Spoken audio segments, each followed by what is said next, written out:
त्याप्रमाणे आपण त्याला लवकर आपला कार्यक्रम यावेळेला आपला तात्याराव लहान तात्याराव भाषण सुद्धा फार सुंदर करतात ते मला आज कळलं.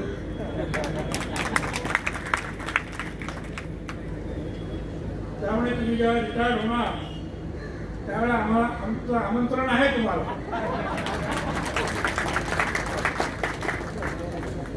किती मोठं काम 50 लाख लोकांना तपासायचं 1.5 लाख लोकांचे ऑपरेशन करायचे स्वतः एवढा आधार गरिबी रात्रंदिवस काम फार मोठं काम. कधी तात्यारावांनी सांगितलं खरं आहे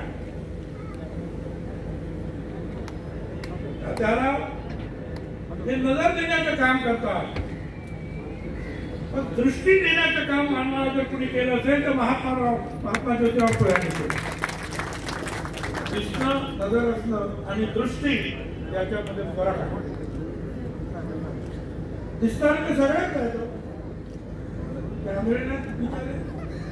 ते नसतील ते सोडून सगळे दृष्टी त्यांना दिसत नाही.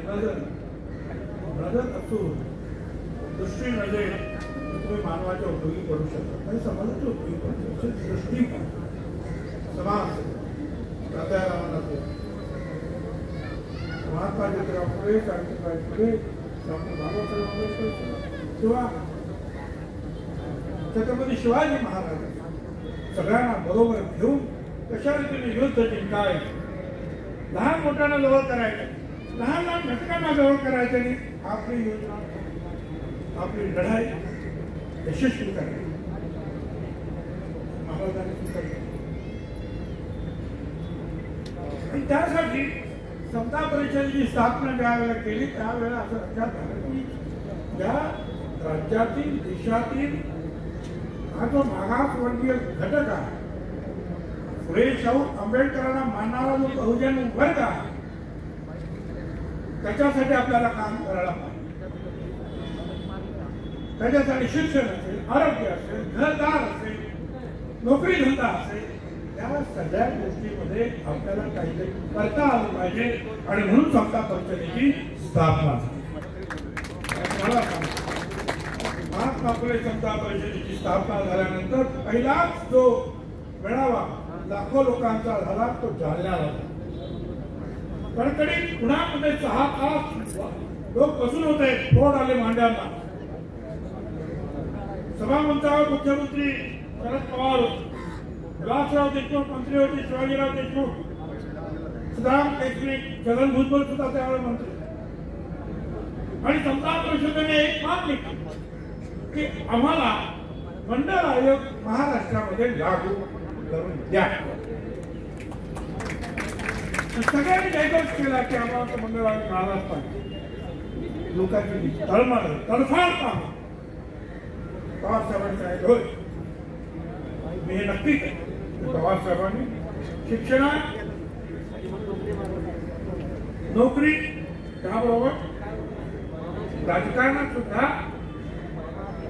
आरक्षण देण्याचं काम.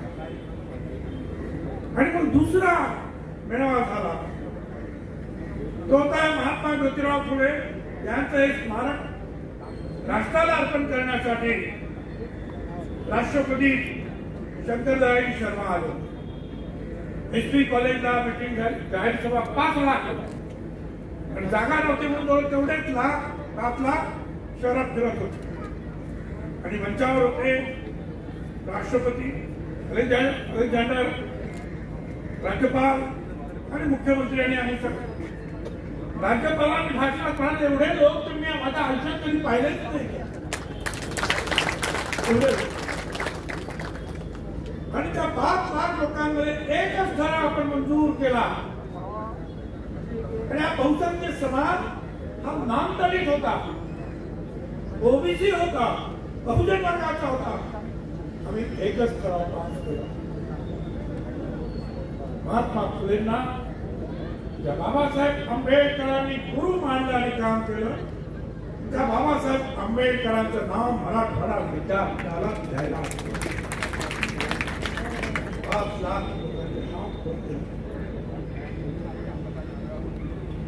पवार साहेबांनी सांगितलं. भुजबळ तुम्ही जालन्याच्या मीटिंगमध्ये सांगितलं मी 1 महिन्यात केलं मंडळ आयोग. तुमची ही मागणी 1 महिन्यात अडचणी खूप राज्य शकत बदले लोक विरोधात जाते. पवार साहेब सरकार केलं तरी भेटतात ते जायचं परत येईल. परंतु बाबासाहेब आंबेडकरांच्या बद्दल एका मोठ्या घटकांमध्ये जे दुःख आहे ते दुःख कायम आहे ते सर कायम राहील. तर आपण ते जर काम केलं नाही तर कुणी काम काम केलं सगळ्यांना मदत असं अनेक कामं जे आहेत महात्मा फुलांच्या सत्ता परिषदेच्या माध्यमातून आपण करतो. यापुढे सुद्धा करणार. अडचणी खूप आहेत. ओबीसी समाजाच्या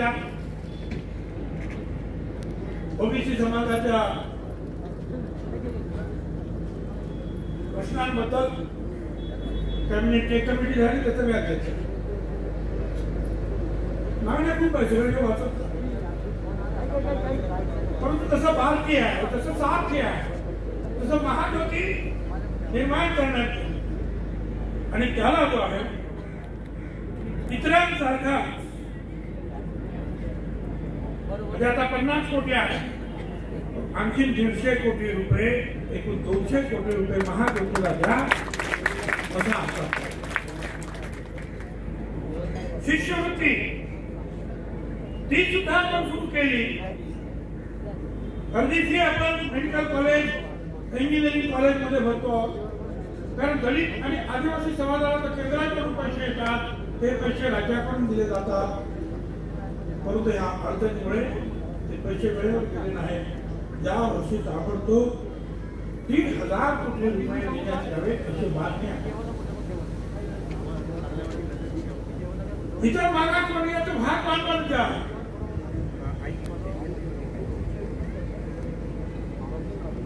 आणि इतर मागासवर्गीयाला काम करण्यासाठी 400 कोटी रुपये ताबडतोब द्या अशी सुद्धा मागणी. वसंतराव नाईक मुक्त भटक्या जमातीचे जे महामंडळ आहे त्याच्यासाठी 200 कोटी रुपये. वसतिगृह कसं आपण इतर समाजांना देतो तसं ओबीसी समाजाला सुद्धा प्रत्येक जिल्ह्याच्या ठिकाणी मुलींचं आणि मुलांचं 76 वसतिगृह ताबडतोब बांधण्यात यावी. त्यासाठी सुरुवातीला 150 कोटी रुपये ते मंजूर करण्यात यावे.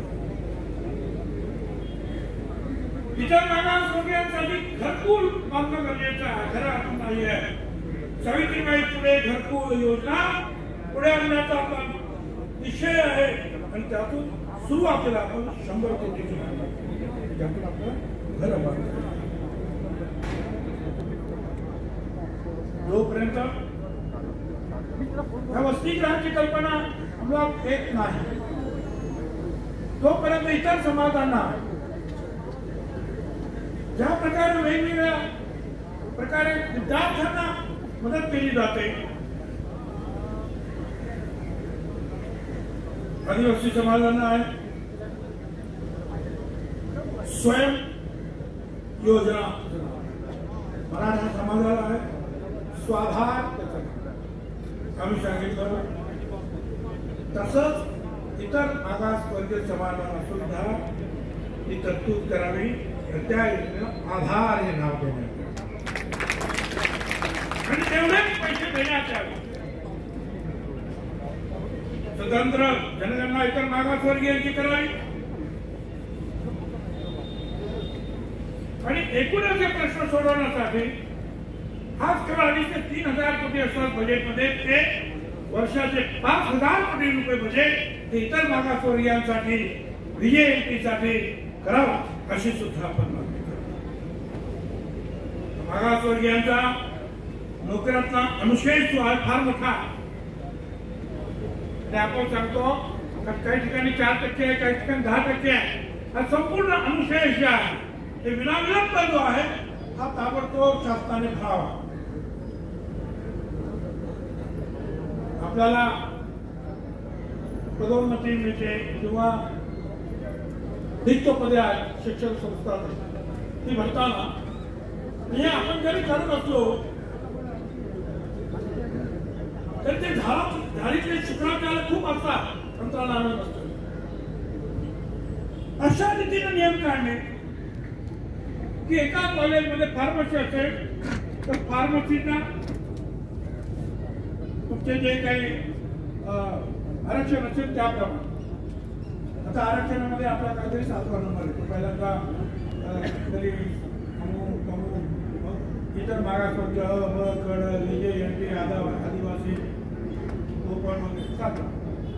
आता एखाद्या विषयाला फार्मसीमध्ये जर जागा असतील तर 7 पेक्षा जागा असतच नाही, म्हणजे संपला विषय, आपल्याला तिथे संधी मिळतच नाही. मग परत गणित विषयाचा असेल किंवा अगदी इंजिनिअरिंग विषयाचा असेल, मग त्या डिपार्टमेंटला सुद्धा तीच परिस्थिती, परत तेच आपण 7 वेळी. म्हणजे ओबीसीला आरक्षण मिळतच नाही. आणि म्हणून आपण मागणी करतो आहोत की संपूर्ण संस्था हा घटक धरा. एका कॉलेजमध्ये किती शिक्षक आहेत, किती नॉन टीचिंग स्टाफ आहे, आणि त्याला तो जो आहे हिंदू नामावली लावा आणि त्याप्रमाणे आम्हाला आरक्षण. त्यामुळे त्या सगळ्यांना आरक्षण मिळू शकते. असे अनेक विषय जे आहेत हे आपला पुढे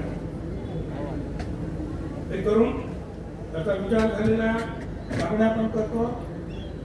मुख्यमंत्र्यांना आणि मंत्रिमंडळासमोर जाऊन त्या मंजूर करण्यासाठी आम्ही निश्चितपणे प्रयत्न करणार आहोत. आणि माझी खात्री आहे की या सगळ्या मागण्या ज्या आहेत निश्चितपणे मंजूर केल्याशिवाय आम्ही स्वस्थ बसणार नाही. कारण आम्ही इतरांपेक्षा जास्त मागत नाही. 54% हा समाज आहे. इतर मागासवर्गीय हा समाज 54% आहे. आम्ही वारंवार सांगितलं की मराठा आरक्षणाला आमचा विरोध नाही. आघाडी सरकारचं काम सुरू होतं, आघाडी सरकारनं मराठा समाजाला आरक्षण दिलं, मी सपोर्ट केलं. फडणवीस सरकारनं मराठा आरक्षणाचा दुसरा कायदा केला. पहिला कायदा बाजूला ठेवून किंवा तो योग्य नाही असं म्हणाले, दुसरा कायदा मी सपोर्ट. त्यावेळेला त्यांना सुद्धा सांगितलं की ओबीसी किंवा इतर जे समाज आहेत त्यांच्या आरक्षणाला जरा सुद्धा धक्का लागता कामा नाही.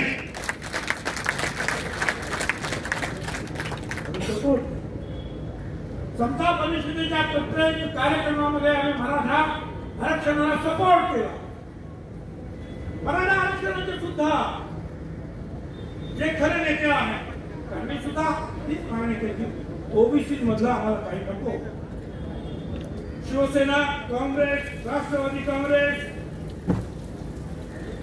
भाजपा सगळ्या पक्षांनी हीच भूमिका मांडली. ओबीसीला किंवा दुसऱ्या कुठल्याही घटकाला धक्का न लावता हे आरक्षण देण्यात यावे, त्याप्रमाणे ते आरक्षण आता ते कोर्टामध्ये आहे, सुप्रीम कोर्टामध्ये आहे. पण ते नवीन गोष्ट नाही. या सगळ्या गोष्टींना शेवटी कोर्टामध्ये चॅलेंज केलं जातं. ओबीसीच्या आरक्षणाचा मंडळ कमिशनचा लढा 50 वर्षानंतर सफल झाला. त्यावेळेला 10 वर्ष आम्हाला कोर्टामध्ये जावं लागलं. 9 सुप्रीम कोर्टातील न्यायाधीशांच्या पुढे शेवटी हा लढा केला आणि त्यांनी शिक्कामोर्तब केलं की योग्य आहे. त्यामुळे नवीन नाही की सुप्रीम कोर्टापर्यंत त्यावेळेला पण अशीच परिस्थिती लढावं. परंतु या सगळ्या परिस्थितीमध्ये आज हळूच वेगवेगळे आवाज पुढे येतात. कोणी सांगितलं 5% द्या आम्हाला, ओबीसी द्या. हे कोणतरी महाशय निघाले, त्यांनी तुमच्या हायकोर्टामध्ये अर्ज केला की म्हणे हे जे 450 जाती आहेत, साळी माळी कोळी धनगर बंजारी जे जे काय असतील आम्ही सगळे कुमार सुतार लोहार सगळे हे सगळे बेकायदा ओबीसी आहे, कायदेशीररित्या आलेले नाही. त्यामुळे यांना ओबीसीतून बाहेर काढा आणि आम्हा मराठा समाजाला ओबीसी मध्ये पुढे असो. ते त्यांचं जे अपील असेल, त्यांची जी काही मागणी असेल ती चर्चेसाठी हायकोर्टाने स्वीकृत केलेली आहे आणि तेच महाशय परत सुप्रीम कोर्टात सुद्धा मी मागणी करणार की मराठा आरक्षण हे आयोगाच्या मार्फत आलेलं आहे, गायकवाड आयोगाच्या मार्फत, आणि बाकीच्यांना आरक्षण मिळालं ते डायरेक्ट मिळालं. आम्ही त्यांना तिथे सुद्धा मागणी करणार आहे. हळूहळू आम्ही पूर्णपणे सपोर्ट करत असताना सुद्धा वेगळ्या मार्गावर लढा जातोय की काय असं पाहायला. आणि म्हणून सगळ्या सत्ता परिषदेच्या लोकांना मी महाराष्ट्रामध्ये मोर्चे काढायला सांगितले. हे मोर्चे तुम्हाला काढावे लागतील. तुम्ही गप्पा बसला तर तुला काही मिळणार नाही. तुम्हाला तुमची ताकद दाखवावी लागेल. आजकालच्या लोकशाहीमध्ये डोक्याला किंमत आहे. डोकी मोजली जातात किती डोके आहे, शक्ती मोजली जाते की तुम्ही रस्त्यावर किती लढू शकता. त्यानुसार या लोकशाहीमध्ये कामकाज चालते सगळ्यांना. तुम्ही सगळे घरात बसा, आपल्याला ऐकत सगळं मिळते. काय 2-4 लोक आहेत हरिणके काय बोलायचं ते बोलतोय, त्यालाही त्रास होते. काही होते जे आपली तिकडे लढतात त्यांना शिवी होते. सगळ्या मुलीला वेगवेगळ्या प्रकारे त्रास होतो, सगळ्यांना करतात. पण आपल्याला मिळतंय कशाला जात असतं. म्हणजे आपल्याला सांगा की आपल्याला हे टिकवायचं नसेल टिकवायचं तर प्रश्न मिटला. माझ्या मुलांना मी सुद्धा कधी आरक्षण काय घेतलं जरूर एक संधीचा फायदा घेतला. ते म्हणजे बाळासाहेब देसाईंनी वल्लभराव देसाई त्यावेळेला शिष्यवृत्ती सुरू केली होती आपल्या EBC तिचा फायदा केली. माझ्या मुलांनी नाही कुणी घेणार कुणासाठी करतो. मग तुम्ही आपण जरी पुढे आलो आपल्या पाठी कोट्यावधी समाज आहे. महाराष्ट्रामध्ये जवळजवळ 5.5 कोटी लोक आहेत. त्याच्यापेक्षा जास्त आहे जे ऑफिस पोलीस BJP ज्यांच्याकडे आज घर नाही, शिक्षणाचा पत्ता नाही, आरोग्याचा पत्ता नाही, घरातल्या बायका अतिशय कष्टाचं काम करत असतात. या लोकांसाठी तुम्हाला काम करायचं आहे. महात्मा ज्योतिराव फुलेंना काय मिळालं, सावित्रीबाई फुलेंना तर काम करत असताना मृत्यूच ओढवला, आयुष्यच करण्यात. महात्मा ज्योतिराव फुलेंना सुद्धा मारायला माणसं गेली. त्यात महात्मा ज्योतिराव फुलेंना क्रांती घडवून सावित्रीबाई फुलेंनी क्रांती घडवून कुणासाठी, त्यांच्या स्वतःसाठी. महात्मा फुले हे अनेक क्षेत्रामध्ये फार पुढे होते त्यावेळेला सुद्धा. ते माझ्यापेक्षा तुम्हाला तरी जास्त सांगितलं. आताच कोणत्या सांगितलं की आता जो बौद्ध आहे जुना बौद्ध साताराचा मला माहिती आहे, तिथे आपण छोटा पुतळा बसवले. त्या बौद्धाला महात्मा ज्योतिराव फुलेंचं नाव. त्या वेळेला ज्यावेळेला यंत्रसामुग्री नव्हती त्यावेळेला महात्मा फुलेंनी तो बौद्ध खडकवासला 560 त्या धरणातले काम त्यांचे शिष्य होते. त्यांनी गोरीबंदर स्टेशन आणि इतर ज्या समोरच्या चांगल्या दिसणारी इमारती बांधण्यामध्ये सरकार नाराज मेघाजी लोखंडे त्यांनी पहिला संप घडून आणला. ग्रामीण वर्तमानपत्र निर्बंध अशा अनेक गोष्टी झाल्या. त्यांनी त्यावेळेला सांगितलं धर्माधर्माची भांडणं नको, जाती जातीची भांडणं नको, स्त्री पुरुष एक आहे, स्त्रियांना सुद्धा शिक्षणाचा हक्क आहे.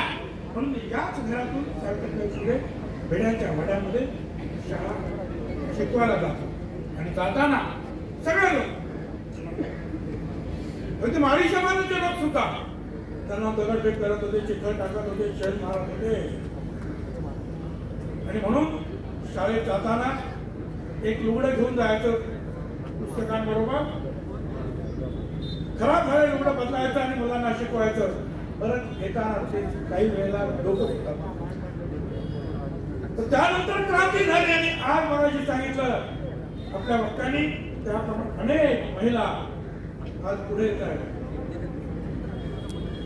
म्हणजे पहिल्यांदाच अमेरिकेमध्ये एक महिला आपल्यापेक्षा जुनी लोकशाही आहे. पहिल्यांदाच उपाध्यक्ष होत आहे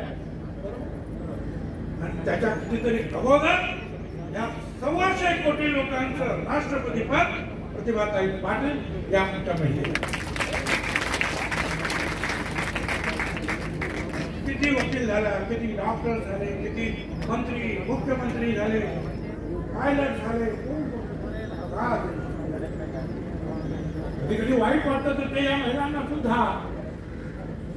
जे महात्मा ज्योतिराव फुले आणि सावित्रीबाई फुलेंनी सांगितलं, अरे अंधविश्वास ठेवू नका. त्यांनी थोड्या कडक भाषेत सांगितलं की दगडांची पूजा करून जर मुलं झाली असती तर नवरे कशाला केले असते. थोड्या कडक भाषेत त्यांनी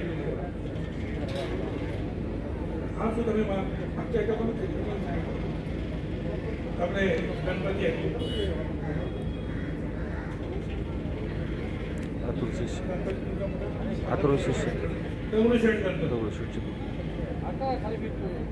हजार महिला येतात.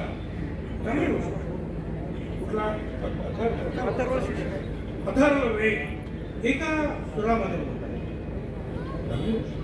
पण एका महिलेला वाटलं नाही की जे आपण बोलू शकतो ती शक्ती जी आहे अगदी रस्त्याच्या पलीकडे असलेल्या त्या भिडेवाड्यातील त्या शाळेमुळे आपल्याला मिळाली. तिथे जाऊन आपण वंदन करावं त्या सावित्री मातेच्या त्या शाळेला. कधी वाटतं त्यांचं जीवन, त्यांचं आयुष्य धर्माधर्मामध्ये जाती जातीमध्ये राजकारण असतं. त्याच्या बाहेर आपण येऊन काम करणार आहोत की नाही विचार. आपल्याच नाही, 150-200 वर्षापूर्वी अमेरिकेत जो लढा चालला होता काळे गोऱ्यांचा, निग्रो आणि गोरे, त्यांच्या लढाईला महात्मा ज्योतिराव फुल्यांनी आपलं गुलामगिरी पुस्तक अर्पण केलं. इंग्रजीमध्ये त्याला प्रस्तावना लिहिली, सांगितलं त्यांना त्यावेळेला टेलिफोन करत नव्हता, कसली व्यवस्था नव्हती. पण माहिती मिळाल्यानंतर आशियाचा एकमेव नेता ज्याने अमेरिकेच्या त्या लढ्याला पाठिंबा दिला ते महात्मा. जगाचा विचार करतो. कारण ज्ञानेश्वर महाराजांनी सांगितलं अवघी विश्वाची माझी आहे. पण त्या दृष्टीने काम करण्याचं काम महात्मा ज्योतिरावकडे सांगितलं. आणि म्हणून आपण या समता परिषदेच्या माध्यमातून गोरगरिबांची सेवा करत राहू. आणि प्रसंगी जर कुणाच्या हक्कावर आरक्षणावर गदार असेल तर लढायला सुद्धा महात्मा फुले समता परिषदेच्या समता सैनिकांनी पुढे राहिलं पाहिजे. ही वेळ आहे केवळ घरात बसून वर्तमानपत्र आणि टीव्ही पाहण्याचे नाही, तर प्रत्यक्ष समाज तुम्हाला घडवायचा असेल आणि धर्माच्या आणि जातीच्या या लढायातून जर तुम्हाला लोकांना मुक्त करायचं असेल तर महात्मा ज्योतिराव फुल्यांचाच विचार तुम्हाला पुढे न्यावा लागेल. पण त्यासाठी आपण काम करूया. त्यासाठी आपल्याला या पॉवर सेंटर मधून आपण शक्ती घेऊन जाऊया. धन्यवाद. जय हिंद, जय महाराष्ट्र, जय ज्योती, जय क्रांती.